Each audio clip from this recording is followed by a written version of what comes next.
तो यार सबसे पहले तो बहुत बड़ा वाला थैंक्स इसके पहले पार्ट पर इतना अच्छा रिस्पांस देने के लिए, जिसकी वजह से मुझे इसका सेकंड पार्ट भी बनाना पड़ रहा है। उम्मीद है आप इस वीडियो को भी उतना ही प्यार देंगे। तो मैं हूं पीयूष और आपका स्वागत है वीबी टॉक्स पर। आज की इस वीडियो में हम बात करने वाले हैं top 10 best super hero costumes ever के बारे में। ये इस सीरीज का पार्ट 2 है। अगर इसका पार्ट 1 आपने नहीं देखा है तो ऊपर आई बटन पे क्लिक करके आप इसका पार्ट 1 देख सकते हैं। तो ज्यादा टाइम वेस्ट ना करते हुए आज का वीडियो शुरू करते हैं। Number 10 captain Marvel. हालांकि इसकी मूवी चली नहीं और ना ही मूवी ज्यादा खास भी थी, बट जो कैप्टन मार्वल की कॉस्ट्यूम पर काम किया गया है वो एकदम देखने लायक है। मतलब एक बार आप कॉमिक्स वाली कैप्टन मार्वल पर नजर डाल लो और अब अपनी लाइव एक्शन वाली कैप्टन मार्वल को देख लो, लगती है ना एकदम सेम टू सेम। एमसीयू में हमें इसे जितनी भी बार दिखाया गया है इसकी कॉस्ट्यूम सेम ही रही है, इसमें कोई चेंज नहीं हुआ है। अब आने वाली दी मार्वल्स मूवी में हमें कैप्टन मार्वल एक बार फिर से देखने को मिलेगी। देखते हैं इस बार इसकी कॉस्ट्यूम में कुछ चेंज होता है या नहीं। Number 9 flash. नहीं, मैं मेन डीसी यूनिवर्स वाले फ्लैश की बात नहीं कर रहा हूँ, मैं बात कर रहा हूँ एरोवर्स के फ्लैश की। तो जितनी ये सीरीज ऑसम थी दी फ्लैश, उतना ही ऑसम इसमें फ्लैश का सूट दिखाया गया है, जैसा कि आप खुद ही देख सकते हैं साइड बाय साइड। ऐसा लगता है लाइव एक्शन वाले बैरी एलन ने कॉमिक बुक वाले बैरी एलन का फ्लैश का सूट पहन लिया है। इस सीरीज के 9 सीजन आ चुके हैं और इन 9 के 9 सीजन में फ्लैश का सूट बहुत ही ऑसम रहा है। वैसे डीसी के मेन यूनिवर्स वाले फ्लैश की कॉस्ट्यूम ज्यादा खास तो नहीं थी, बट जो अब आने वाली फ्लैश मूवी है उसमें फ्लैश की कॉस्ट्यूम एकदम ही चेंज कर दी है डीसी वालों ने। हमें जितनी भी दी फ्लैश के ट्रेलर में इसकी ग्लिम्स देखने को मिली है उसे देखकर तो ये सूट बहुत ही ऑसम लग रहा था मेरे को। आपको ये सूट कैसा लगा मुझे कमेंट्स में जरूर बताना। नंबर 8 लोकी। जी हाँ, गॉड ऑफ मिस्chief, शरारतों के देवता, ये भी इस लिस्ट में इंक्लूड है। एक बार अपने कॉमिक्स वाले लोकी पर नजर डाल लो और एक बार अब हमारे लाइव एक्शन वाली लोकी को देख लो। क्यों ज्यादा कुछ खास डिफरेंस नजर नहीं आया ना? मार्वल वालों ने अपने लोकी का सूट डिजाइन ही कुछ इस तरह से किया है कि आप लाइव एक्शन वाले और कॉमिक वाले लोकी में कोई ज्यादा खास डिफरेंस बता ही नहीं सकते हो। इसके ग्रीन और ब्लैक वाले कॉम्बिनेशन से लेके इसके सींग वाले मुकुट तक सभी चीज डिट्टो एकदम कॉमिक वाले लोकी की तरह लगती है। और जो लोकी के पास पावर्स है, मैजिक, इल्यूजन क्रिएट करना, वो सब इसके सूट में और 4 चांद लगा देते हैं। नंबर 7 मून नाइट, या कहूँ स्टीवन ग्रैंट या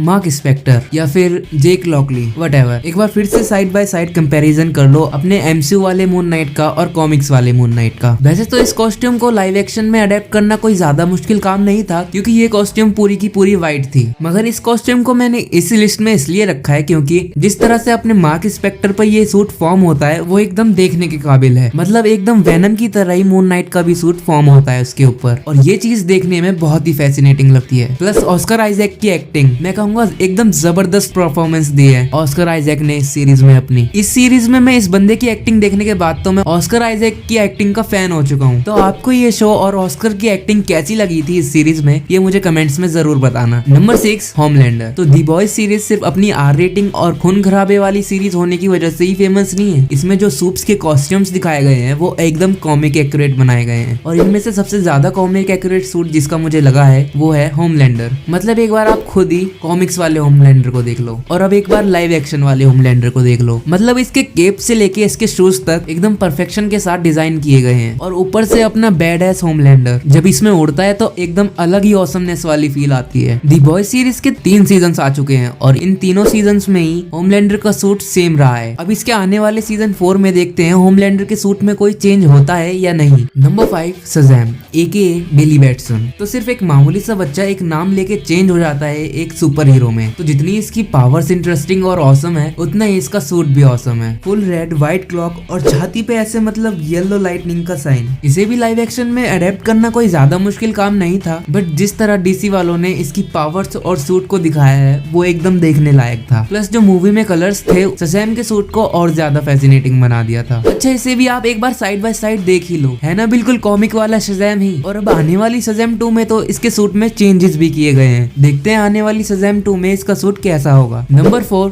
थॉर। अब थॉर के भी हमने एमसीयू में बहुत से सूट्स देखे, वो सभी सूट्स बिल्कुल कॉमिक एक्यूरेट थे। मतलब लिटरली थॉर का हर वो सूट जो हमने अब तक देखा है मूवीज में वो एकदम कॉमिक्स से इंस्पायर्ड करके बनाया गया है। चाहे आप बात कर लो थॉर रैग्नारॉक के सूट की, एवेंजर्स वाले सूट की, या फिर थॉर लव एंड थंडर वाले सूट की। बट हाँ, इन सभी थॉर के सूट्स में एक कमी थी, वो था थॉर का मुकुट। जी हाँ, थॉर की कॉस्ट्यूम तो बिल्कुल कॉमिक एक्यूरेट ही रहती थी, बट थॉर का मुकुट हमें एमसीयू में उसके सर पर कम ही दिखाया गया है। ये चीज आज के मॉडर्न एरा में ठीक भी लगती है, क्योंकि आज के मॉडर्न टाइम में कौन ही ऐसे मुकुट पहन के घूमेगा। तो इस चीज में मैं मार्वल वालों को सैल्यूट करना चाहूंगा। खैर, नंबर 3 वंडर वुमेन। तो एक बार आप इसकी कॉमिक वाली लुक देख लो, तो क्या इसे देखकर आप कह सकते हो कि इसे लाइव एक्शन में अडेप्ट करना आसान काम होगा, बट डीसी वालों ने इसे हूबहू कर दिखाया है। डीसी वालों ने इसे एकदम कॉमिक एक्यूरेट बनाया है। मतलब आज के मॉडर्न एरा में आप खुद ही सोच के देखो, एक अमेजोनियन गॉड, वो भी एक रस्सी और पुराने जमाने की शील्ड के साथ, बट इस चीज पर आप ज्यादा ध्यान नहीं दोगे हमारी गैल गैडोट की परफॉर्मेंस की वजह से। मैं कहूंगा अगर आयरन मैन के लिए आरडीजे एकदम परफेक्ट चॉइस थी, तो वंडर वुमन के लिए गैल गैडोट एकदम परफेक्ट चॉइस थी। इस सूट में हमारी गैल गैडोट बहुत ही हॉट लगती है, सेक्सी लगती है, ये भी आप एक हद तक ही सोचोगे उनकी परफॉर्मेंस की वजह से। आप खुद ही सोच के देखो, अगर ये सूट गैल गैडोट के अलावा अगर किसी और एक्ट्रेस ने पहना होता तो वो कितनी हॉट लगती, लोग सिर्फ यही सोचते। खैर एट द एंड यही कहना चाहूंगा, Gal Gadot is the perfect choice for Wonder Woman. Number 2 Iron Man AKA Tony Stark. तो हमने टोनी की पूरी लाइफ की जर्नी में देखा है, टोनी वक्त और अपनी गलतियों के साथ सीखकर अपने आर्मर्स को अपग्रेड करता रहा है। आयरन मैन 1 से लेके एंड गेम तक टोटल टोनी ने 85 आर्मर्स बनाए और सभी के सभी बहुत ही अमेजिंग और कॉमिक एक्यूरेट थे। और जो इन आर्मर्स में फीचर्स होते थे कॉमिक्स के अंदर, उन्हें देखकर आप कह ही नहीं सकते थे कि इन्हें मूवी में दिखाना भी पॉसिबल है। मगर मार्वल वालों ने इस चीज को भी अच्छे से हैंडल किया था। VFX और CGI की हेल्प से मार्वल वालों ने आयरन मैन का हर एक वो सूट जो हमने अब तक देखा है, उन सभी को एकदम रियलिस्टिक बना दिया था। और ऊपर से हमारे RDJ की परफॉर्मेंस आयरन मैन के रोल में, मतलब यार अब तक की जो सबसे परफेक्ट कास्टिंग है सुपर हीरोज में, वो मुझे यही लगती है। मैं कहूंगा RDJ एकदम बेस्ट चॉइस थे आयरन मैन के रोल के लिए। इस रोल में मैं किसी और एक्टर को इमेजिन भी नहीं कर सकता RDJ के अलावा। भाई एंड गेम के बाद आयरन मैन रिटर्न के लिए आयरन मैन फैंस कुछ भी करने को तैयार हैं। तो एंड में आयरन मैन फैंस के लिए यही कहना चाहूंगा, जिनमें से मैं भी एक हूँ, love you 3000। Number 1 Superman / Kryptonite / Kal El / Clark Kent, the symbol of hope. जब भी हम सुपर हीरोज का नाम सुनते हैं तो जहन में किसका ख्याल सबसे पहले आता है? स्पाइडरमैन, बैटमैन और अपना सुपरमैन। इस कैरेक्टर को बड़े पर्दे पर अब तक 9 एक्टर्स प्ले कर चुके हैं और इनमें से सबसे बेस्ट सूट जिसका मुझे लगा है वो है अपने हेनरी कैविल के सुपरमैन का सूट। और एरोवर्स में सुपरमैन एंड लुइस में दिखाया गया सुपरमैन सूट भी बहुत औसम था। हाँ बस हेनरी कैविल के सुपरमैन सूट में एक चीज कॉमिक एक्यूरेट नहीं थी, वो था सुपरमैन के पैंट्स पर चड्डी पहनना। जी हाँ, आपने नोटिस किया होगा अब तक हमने जितने भी सुपरमैन्स को लाइव एक्शन पर देखा है, उन सब सुपरमैन्स ने अपनी पैंट्स पर चड्डी पहनी है, यहाँ तक कि अपने एरोवर्स वाले सुपरमैन ने भी। हेनरी कैविल वाले सुपरमैन सूट पर चड्डी ना होने का एक रीजन है, हेनरी कैविल ने खुद इस सूट पर चड्डी पहनने से इनकार कर दिया था, क्योंकि इस चीज को लेके सुपरमैन का लोग बहुत ही मजाक बनाते थे। और ये चीज ठीक भी लगती है, आप खुद ही प्रैक्टिकली सोच कर देखो ना कि आज के मॉडर्न टाइम में ऐसे कौन पैंट्स पर चड्डी पहन के घूमेगा, कोई सुपर हीरो भी ऐसे नहीं घूमेगा। खैर आज के लिए बस इतना ही। वीडियो में देखकर अगर कुछ भी अच्छा लगा हो तो एक लाइक कर देना, और यार वीडियो देखते हो तो सब्सक्राइब करने में कितना ही टाइम लगता है, नीचे रेड कलर का बटन दिख रहा होगा, उसे क्लिक करके ग्रे बना दो। हम जल्दी मिलेंगे अपनी नई वीडियो में, तब तक के लिए बाय बाय।